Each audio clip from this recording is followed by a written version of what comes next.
నాలుగోది ఏంటంటే Andhra is also a gateway to eastern India. For example ఇప్పుడు government ఏం చేస్తుంది, మనము ఈవీ బ్యాటరీస్కి వచ్చేటప్పటికి ఇంకా we are dependent on China and imports from China. China ఏం చేసింది చాలా తెలివిగా, Mexico, Brazil, South American markets అన్నిటిలో కూడా ఆ మైన్స్ ఏదైతే ఉన్నాయో అది కొనేసి పెట్టుకుంది.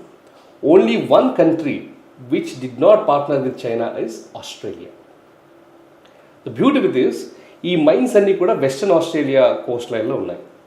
Now you have Andhra Pradesh as the eastern gateway of India.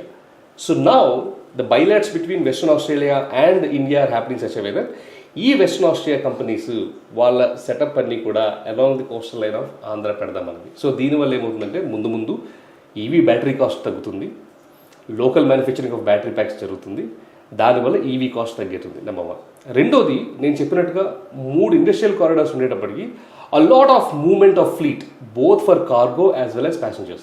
So ఆ హైవేస్ గుండా మనం ఛార్జింగ్ స్టేషన్స్, ఎక్కడ పడితే అక్కడ రిక్రియేషన్ సెంటర్స్, ఎక్కడ పడితే అక్కడ మనము రిఫ్రెష్మెంట్ సెంటర్స్, తర్వాత రెస్టారెంట్స్ పెట్టగలిగితే ఈ లారీలు అవన్నీ కూడా 10 సంవత్సరాలు 20 సంవత్సరాల లారీలు పక్కన నుంచుంటే అది వచ్చే పొగకి అసలు most of the pollution, in fact the statistics say 30% of our pollution is caused by transportation sector.